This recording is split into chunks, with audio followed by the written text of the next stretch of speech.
There are certain Pokemon that change form in battle, most famously the Mega Evolutions that so recently returned to us. But most such transformations come from items. Megas have their Mega Stones, Primal Groudon and Kyogre have their respective orbs, Ultra Necrozma requires Ultra Necrozium Z, Mega Rayquaza doesn't need an item, but it does need a move, Dragon Ascent. There are some Pokemon though that transform mid-battle through their ability, and this is especially amazing for how it frees up the item slot. Thus, we examined the list of form-changing abilities, and now it's time to count down the 5 most broken of the bunch, starting off strong with number 5, Mimikyu. Mimikyu is unique among these form-changing Pokemon in that it doesn't traditionally become a different type of Pokemon. Instead, its disguise ability gives it a one-time impunity against any move that will deal direct damage against it, be it Squirtle's Water Gun or Ultra Necrozma's Light that burns the sky. These moves will simply break Mimikyu's disguise, leaving it as vulnerable to opposing attacks as any other Pokemon. It's especially unusual in that it doesn't go through any other changes after it shifts into its second form, its busted form. It's more a deactivation than an activation, with no shifted stats or powered up moves. A Mimikyu with an active disguise, though, provides some of the greatest utility one could ask for, provided the attacker's ability isn't Mold Breaker or an equivalent, as being able to withstand any hit is invaluable in a world of so much power creep, as was the case in the Mega and Z move Gen 7, where Mimikyu was introduced. It was good in singles, beginning in OU, before making a name for itself as a staple on UU's defining spite stacking hyper offense style. Such teams,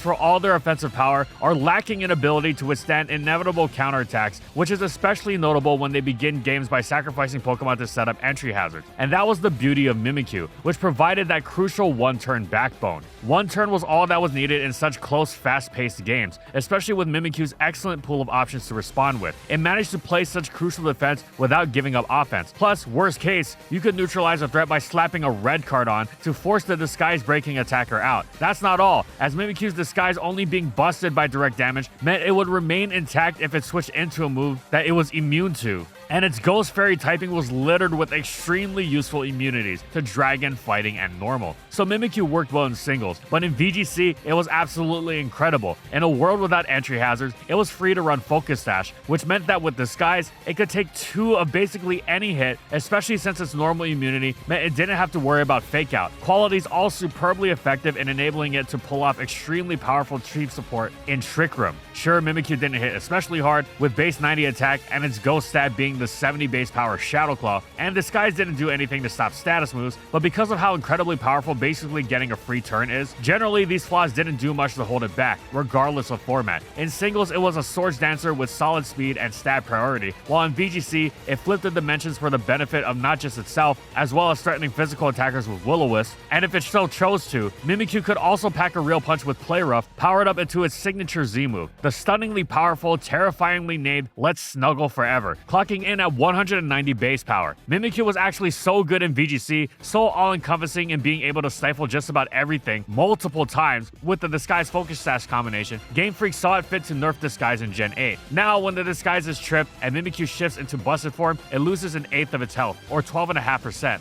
Obviously, this does nothing to prevent Disguise from being an amazing ability, as when you're facing down some absurdly powerful Pokemon that will otherwise automatically destroy pretty much anything you throw at it, an eighth of your health is a small price to pay. It becomes a get out of jail almost free card. This does, however, mean that Sash Mimikyu, which will no longer be at full health in its busted form, no longer works. Still, even neutered like this, Mimikyu continued to wield its disguise with aplomb. Needing a nerf was just a testament to its original greatness, and the next Pokemon also had a Gen 8 nerf as a result of its defining ability with Aegislash and its stance change. But before we talk about Aegislash's actual busted form, here's a word from our sponsor, the GOAT, Surfshark VPN. A VPN, or a virtual private network, is a server that you can connect to that encrypts not only your private data, but also your location. You can even use this to pretend like you're in another country. Now, why would this come in handy? Well, with streaming services like Netflix, you're often region locked. For example, if I were to vacation in Japan, where there are no subtitles on my anime, I could use Surfshark and change my VPN back to the US or vice versa, and now I have American Netflix wherever I go. You can do this with multiple countries because Surfshark has 3,200 plus servers in over 100 countries. You supercharge any streaming service you have by doing this. And of course, being a VPN, Surfshark keeps your outgoing data encrypted and safe. For example, I travel a decent amount, which means I'm often at the airport and need to use the Wi-Fi to keep track of my spending, because sometimes I go overboard on overpriced meals. But people on the public Wi-Fi at the airport could be lurking to access some of my sensitive data. But thanks Thanks to Surfshark, I just booted up and my data is safe and secure. And one of the best features that separates Surfshark from the other VPNs is that you can use it on unlimited devices. That's right, no additional subscriptions required. You can put it on all of your devices, and there's no risk thanks to their 30-day money-back guarantee. So if you want a sick VPN and also support the channel to help us produce more content, you can click the link in the description below and go to surfshark.com/fallswipe or use code fallswipe at checkout to get 4 extra months of Surfshark VPN.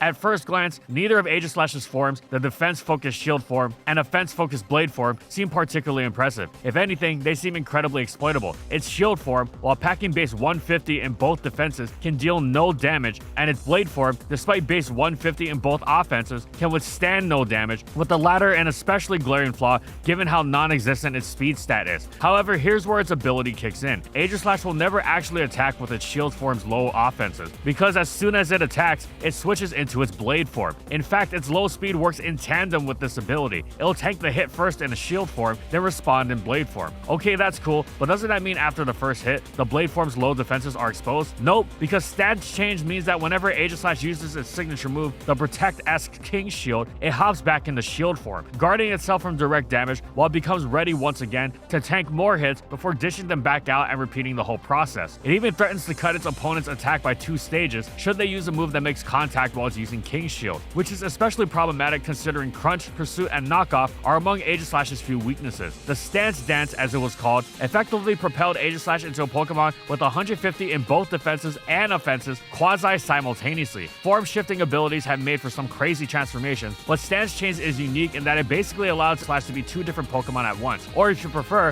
1 extremely overpowered Pokemon. One couldn't just play around Stance Change either, as King shielding itself from direct damage meant Aegislash was incredibly favored in the vast majority of matchups. As such, it was no surprise that it completely dominated singles and VGC alike, with a particular stranglehold on singles that completely warped standard play around it. Few Pokemon have ever defined viability by whether or not they match up well against it so much as Aegislash and XYOU. The breath of fresh air upon its eventual ban was palpable. The way the tier was no longer so constricted against it, the few days it was allowed in early SMOU were similarly oppressive. Sometimes it used Substitute as a sort of King Shield stand-in, compounding the ferocity of its blade form in both singles and especially VGC. Aegislash was so overwhelming because Stance Change made it so riskless for how powerful it was, as it was incredibly difficult to punish it for its notorious powerful, spammable Ghost Stab, so much so that in Gen 8, Game Freak saw the need to unprecedentedly knock it down a peg. Now, unlike the Skies, it wasn't Stance Change itself that received the nerf. Instead, Aegislash saw its respective forms' base stats toned down to 140 across the board, which is still excellent, but somehow not overbearing in that stage of the power creep game. As a bonus, King Shield now only lowered an attempted contact move user's attack by 1 stage. Despite Stance Change itself not being targeted, it was unquestionably the reason for Aegislash to receive an extreme, never-before-seen nerf. If it simply started in shield form, then had to remain in blade form afterwards until it switched out, that'd be completely fine, over-the-top stats and all. Even King Shield would be fine if it didn't interact with the ability to revert it back into shield form. So we've got Mimikyu, whose disguise let it start off quasi-invincible, before its new form made it less dangerous. Then Aegislash, which started off amazing, simply shifted between different types of strength. Now though, we've got a Pokemon that truly started from the bottom, with Palafin and its Zero to Hero. Palafin's got a lowly origin story. When first sent out in its Zero form, which doesn't necessarily sound bad, it could potentially be cool if it's some sort of absolute Zero type deal, but no, Palafin's beginnings are those of every initially scrawny superhero, from Captain America to the Toxic Avenger. Before they gain their powers, they are zilch. Palafin's stat spread in this form resembles a Pokemon that would have been terribly unimpressive as early on as Gen 4 NU. Base 100 HP and speed are great, but the attack stat it's supposed to be using is a terrible base 70, while its defenses are thoroughly paltry. Of course, this is just a setup for when Palafin becomes the hero. It shouldn't be surprising that the hero form will be much more powerful. So how does it unlock this form? Is it akin to Battle Bond Greninja, which unleashes utterly gargantuan special attack and speed as soon as its base form picks up a KO? Ashgren would be an easy Uber should it start the battle in that form, but since you have to directly KO an opponent with it, its transformation feels earned, and base Greninja is quite a formidable Pokemon as it is. Zero Palafin is so measly, if it had a similar transformation requirement, you could justify it transforming into Primal Primal Kyogre? Well, Ashgrin would also be an easy Uber if it transformed the way Palafin does. The first time Palafin switches in, it's in Zero form. Then it switches out, and when it comes back, it's in its Hero form. That's it. No resetting upon switching out or taking damage or anything of the sort. It doesn't matter if Palafin does absolutely nothing with that initial switch in. It must simply reappear, retreat, and when it comes in, it unleashes Dr. Manhattan level destruction. Its base 160 attack is the eye-popping standout, of course, but even its bulk gets a serious buff, with base 97 defense and 87 special defense alongside a base 100 HP. It's a genuinely decent hit taker, far from a glass cannon. It can even run effectively bulky sets. It certainly is a cannon though, and its primary set is Choice Band, because once again, it has base 160 attack. Not only does this eclipse Dustmane Necrozma, Palafin's packing incredibly spammable Water Stab, 3 of them in fact. The auto delete button is the 120 base power Wave Crash, with Palafin's high HP even helping offset its recoil. It's also packing a switch move in Flip Turn. Perhaps its most powerful water weapon though is its Priority, which lets it effortlessly blow through even faster Pokemon. No, it's not Aqua Jet. It's got Jet Punch, which at 60 base power is incredibly strong for a priority move, especially one off such stunning strength. Throw in its great coverage options like Close Combat Ice Punch and Zen Headbutt, and there's basically nothing Palafin can't destroy. Now again, being able to progress from such lowly beginnings to such absurdly astronomical heights is cool and all, but Zero to Hero is as insane as it is because it makes the process so ridiculously easy.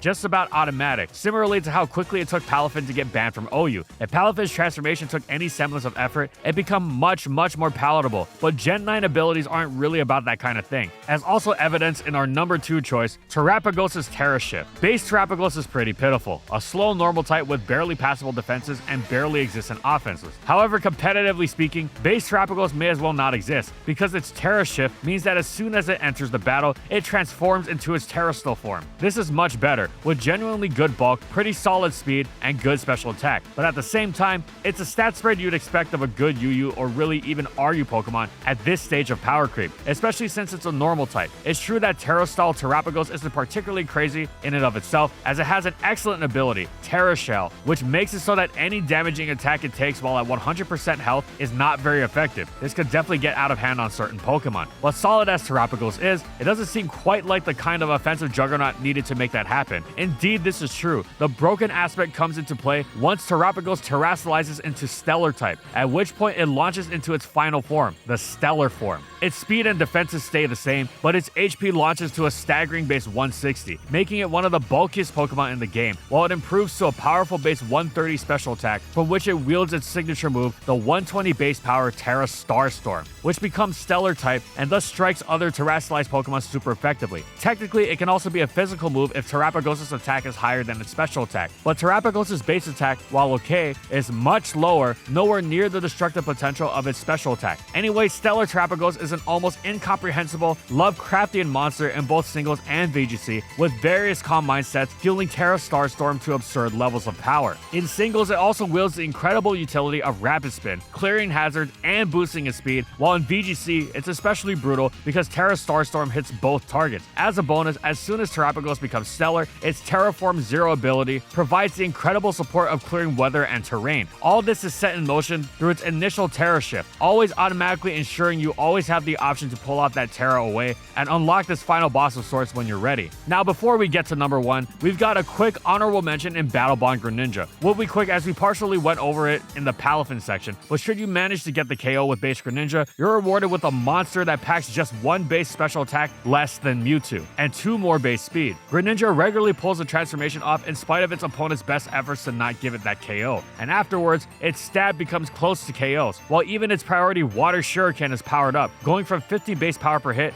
with 2 to 5 hits to 20 base power with 3 hits guaranteed. Similar to Palafin's Jet Punch, this clocks in at 60 base power, at least, as it can still get that 4th or even 5th hit. Now we move on to our grand finale, which, as of recent events, actually just got grander with Power Construct Zygarde. Shockingly, you actually have to put in a bit of work to unlock Zygarde complete. It starts the battle in either its 10% form or 50% form, with 50% being what we know as base Zygarde from Gen 6 before it got any such improvements. 10% Zygarde is cool, but for standard play, it's going to be 50% Zygarde, which actually turned out to be a broken monster in its own right, thanks to the powerful 1000 arrows even when left with functionally no ability, as there was no dark or fairy aura to weaken it in standard play. Overpowered as it was though, it was absolutely nothing compared to what it could do with Power Construct. 50% Zygarde is a very very tanky Pokemon with a huge HP stat alongside outstanding defense and strong special defense. This makes switching into a few hits and getting to half HP or less a cinch. Alternatively, you can get yourself to that half HP mark by using Substitute, which is a great move to have for it in general. Why all this fuss about 50%? Well, because when Zygarde reaches half its health or less, its Power Construct ability kicks in and it undergoes a Dragon Ball Z style transformation into Perfect Cell. I mean, Zygarde Complete, which also went by the nickname Big Boss. Its base HP stat literally doubles, going from its original base 108 all the way up to, count it, 216. Nothing else changes. Well, actually it gains 10 points of base special attack that it won't use and loses 10 points of base speed. But A, base 85 is still perfectly fine, especially since it has Dragon Dance, and B, it's almost irrelevant on a Pokemon of such truly colossal bulk. Its defense, already superb on the 50% form, now becomes a genuinely physical Blissey equivalent, which, unlike the Blob, it's incredible on the special side of things too. For example, it's a breeze for Zygarde Complete to EV itself to survive Life Orb Latios Draco Meteor. Imagine if Blissey could somehow EV itself to survive Life Orb Terrakion close combat without using a Chople Berry. Of course, Zygarde Complete is also brandishing this absurd bulk, not just to defensive ends, though it is incredible should it do so, but also to threaten Dragon Dance sweeps with one of the most spammable stabs ever, with 1000 Arrows being a slightly weaker Earthquake in exchange for being able to hit flying types and Levitators. Only base 100 attack. When you've got this much bulk, you can grab all the Dragon Dances you need to make up for it, or just hit the opponent again, since not KOing them doesn't matter much if they can't KO you back, which they almost certainly can't. Complete shocker, it was banned from OU in about half a second. Power Construct was funny. Zygarde would go down to 50% as if that were some sort of reasonable price to pay, and as soon as it transformed, it immediately get back a bunch of that health it sacrificed just for becoming perfect Zygarde, as if it weren't already broken enough. And for this last part, I do have to issue a spoiler warning because Pokemon Legends ZA, which we all knew would bring Zygarde back, just came out. So if you don't want to be spoiled for that game, you can just click off this video right now. Alright, here we go, you've been warned. Pokemon Legends ZA is of course bringing Zygarde back, and it won't just be transforming into Zygarde Complete though, it will be transforming into Mega Zygarde Complete, which sure seems like it'll construct some power alright. Its base attack drops to a paltry 70, and its defense loses a hefty amount, going all the way from base 121 down to 91, while its base special defense dropped from 95 to 85. Base 216 HP is so insane that it's still going to be incredibly bulky, and it wouldn't be dropping these stats if not for gains elsewhere, right? Well, it becomes faster than even 50% Zygarde, going to base 100 speed and base 216 special attack.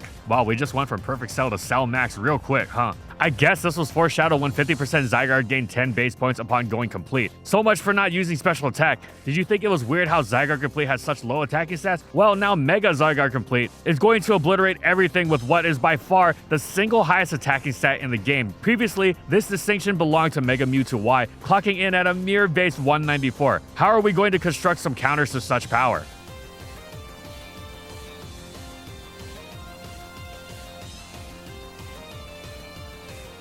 And thank you so much to our Platinum patrons. Thank you to Amphozenus, Alex Sable, Anthony Belval Renault, Bingleton, Daniel Isbeast, Corman, Eric Dissing, Funky, Glitcherton, Howl, Jack G, King Yabber, Nightfall, Megamon VGC, Mojo Gameslayer, Nurse Jake, One Penguin to Rule, Pretzel SP, Sojiro Sakura, Spavoon, Skylaria, Soras and Croxon, Shiwei Miji, Stoneface Colin, Kiboflu, Wardine for their major support of our videos.